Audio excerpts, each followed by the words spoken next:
Good morning friends. આપણે ચાલી રહ્યું છે અત્યારે ચેપ્ટર પ્રોફેશનલ પર્સન. સબ્જેક્ટ છે અકાઉન્ટિંગ 1.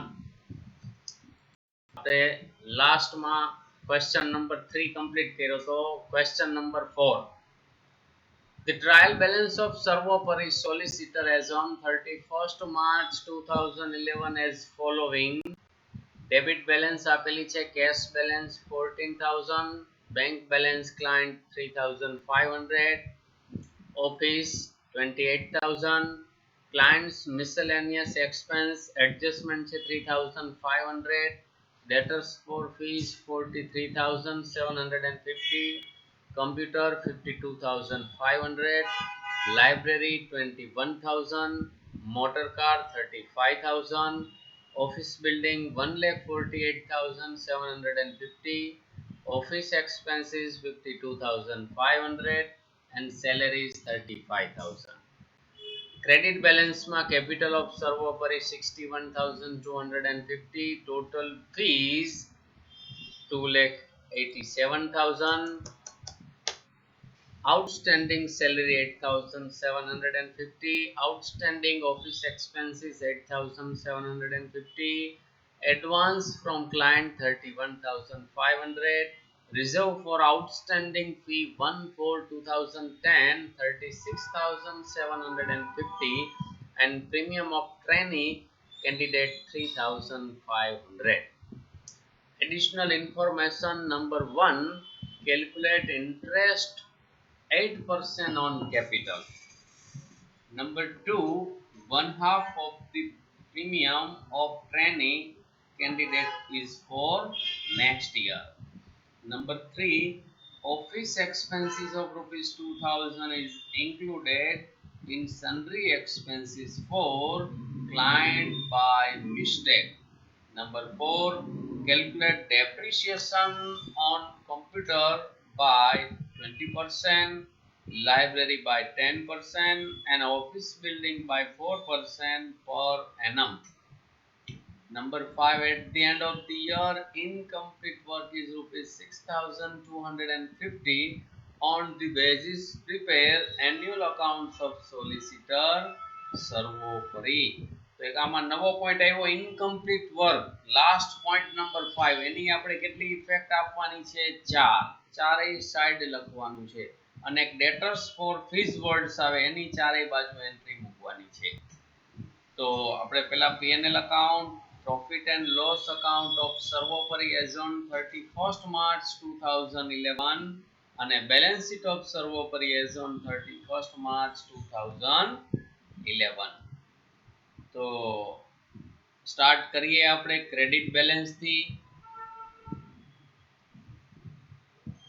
કેપિટલ ઓફ સર્વોપરી. તો લાયબિલિટી સાઈડ આપણે જે ફોર્મેટ લખીએ છીએ ત્યાં ઓપનિંગ કેપિટલ 61,250. તો આમાં આ એડજસ્ટમેન્ટ છે ઇન્ટરેસ્ટ નો, તો આને આપણે બોલ્ડ કરી નાખીએ. ઇન્ટરેસ્ટ 8% કાઉન્ટ કરવાનું છે, તો 61,250 ના 8% કરો તો ત્યાં જ ફોર્મેટમાં plus interest on capital 4,900. Adjustment હોય એટલે એની second entry P&L debit to interest on capital 4,900. Total fees એના બે પાર્ટ કરવાના છે. ફીસના બધાય ટ્રાન્ઝેક્શન P&L માં ક્રેડિટ સાઈડ આવે, ઇન્કમ કહેવાય. તો by received fees plus not received આઉટરમાં લખવાના છે 2,87,000. આના બે પાર્ટ આપણને પછી મળશે. આઉટસ્ટેન્ડિંગ સેલેરી અને આઉટસ્ટેન્ડિંગ ઓફિસ એક્સપેન્સ એટલે કે ચૂકવવાનો બાકી પગાર અને ચૂકવવાનો બાકી ઓફિસ ખર્ચ દેવું કહેવાય. લાયબિલિટી સાઈડ બંને એન્ટ્રી લખી નખાય, પણ આ ફોર્મેટ નીચે ત્રણેક લીટી છોડી દેવાની, 3-4 લીટી, કારણ કે એમાં જે નેટ પ્રોફિટ ને ડ્રોઈંગ ને આવું બધું આપણે પ્લસ માઇનસ કરવાનું થાય. તો લાયબિલિટી સાઈડ આઉટસ્ટેન્ડિંગ સેલેરી અને outstanding office expense. Advance from client, કાંઈ એડજસ્ટમેન્ટ નથી. એડવાન્સ એટલે અગાઉથી મળેલું હોય, લાયબિલિટી કહેવાય. આપણે લાયબિલિટી સાઈડ લખવાનું advance received from client 31,500. Reserve for outstanding fees previous યરની બાકી હોય આ વર્ષે બાકી ખેંચી હોય એની ઓપનિંગ બેલેન્સ આપેલી હોય તો P&L માં ક્રેડિટ સાઇડ લખાય by reserve for fees 67,750 premium of training candidate training શીખવા માટે સોલિસિટર માટે આવે છે એના માટેનું પ્રીમિયમ શીખાવ ઉમેદવારનું પ્રીમિયમ સોલિસિટર શીખવાના પૈસા લે છે સોલિસિટર માટે ઇન્કમ કહેવાય તો P&L માં credit side by premium of training candidate adjustment છે આપણે ઇનર કોલમમાં લખ્યા 3500 એડજસ્ટમેન્ટ લઈ લઈ છે 1/2 of the premium of trainee candidate is for next year આ 3500 છે એમાં હાફ આ વર્ષનું છે ને હાફ આવતા વર્ષનું ભરી દીધું છે તો એડવાન્સ રિસીવ્ડ કહેવાય સોલિસિટર ને અગાઉથી પ્રીમિયમ મળી ગયું છે તો અગાઉથી મળ્યું તો બાદ કરવું પડે આપણે તો એક જ વર્ષના હિસાબ તૈયાર કરી છે ચાલુ વર્ષના તો લખ્યું આપણે અહીંયા માઈનસ એડવાન્સ રિસીવ્ડ હાફ એટલે કે અડધું તો 3500 ના હાફ કરો તો 1750 આઉટરમાં 1750 અને એડવાન્સ રિસીવ્ડ હોય તો લાયબિલિટી સાઇડ લખાય એડવાન્સ રિસીવ્ડ ટ્રેન પ્રીમિયમ 1750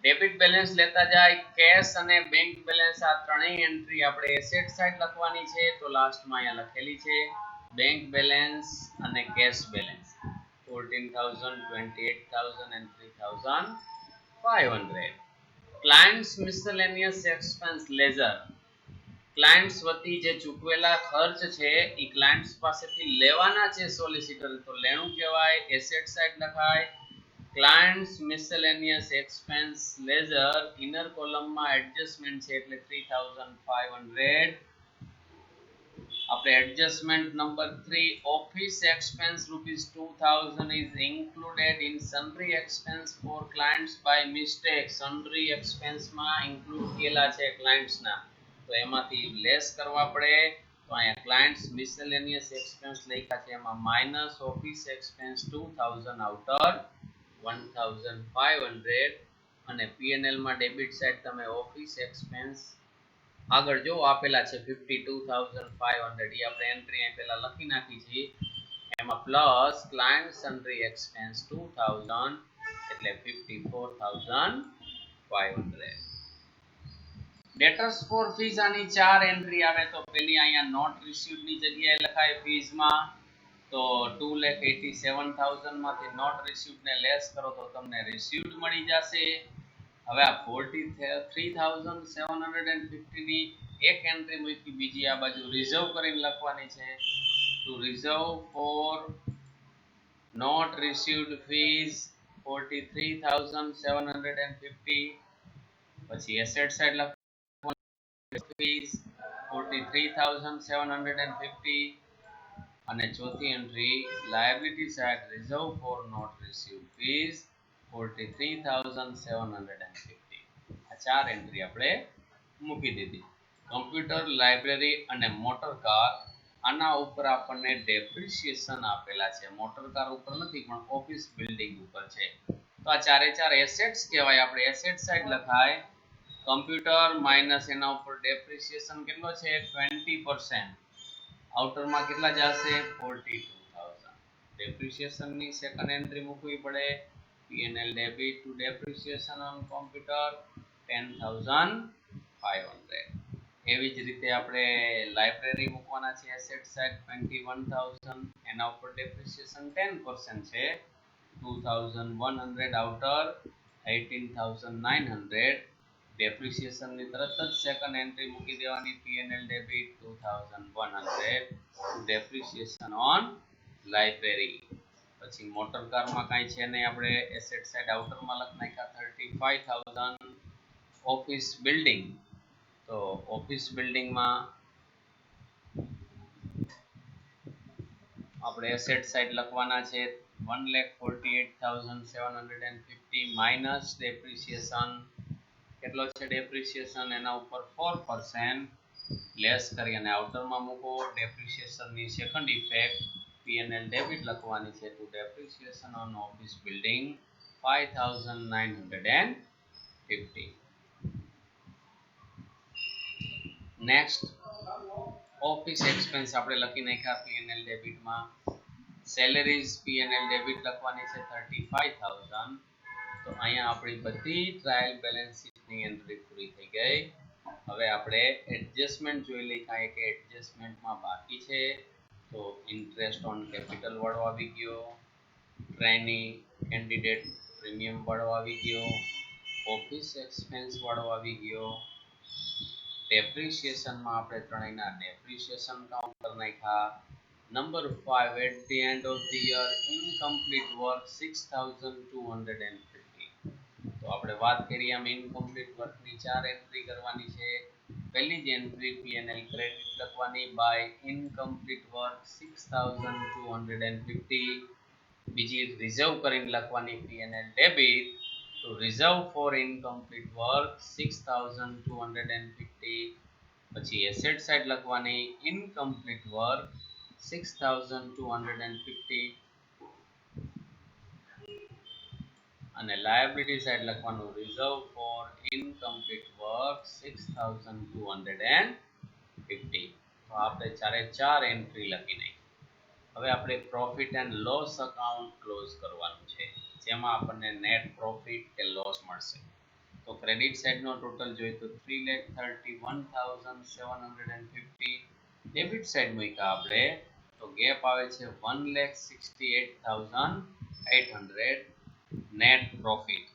તો નેટ પ્રોફિટના અહીંયા કેપિટલ અકાઉન્ટમાં મૂકી દેવાનો અને ડ્રોઈંગ કાંઈ છે નહીં, પ્લસ કરી અને આઉટરમાં ક્લોઝિંગ કેપિટલ 2,34,950.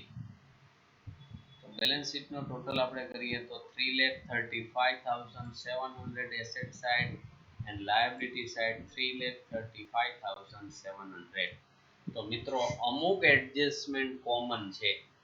જુઓ, એક એપ્રેન્ટિસ પ્રીમિયમ વાળો શિખાઉ ઉમેદવારનો પ્રીમિયમ વાળો એડજસ્ટમેન્ટ એક્ઝામમાં હશે જ, એક ઓફિસ એક્સપેન્સ વાળો હશે અને એક ડેપ્રિસિએશન. આ ત્રણ એડજસ્ટમેન્ટ તો હશે, એટલે બરાબર એડજસ્ટમેન્ટમાં ધ્યાન રાખવું. ચાલો, okay, thank you very much.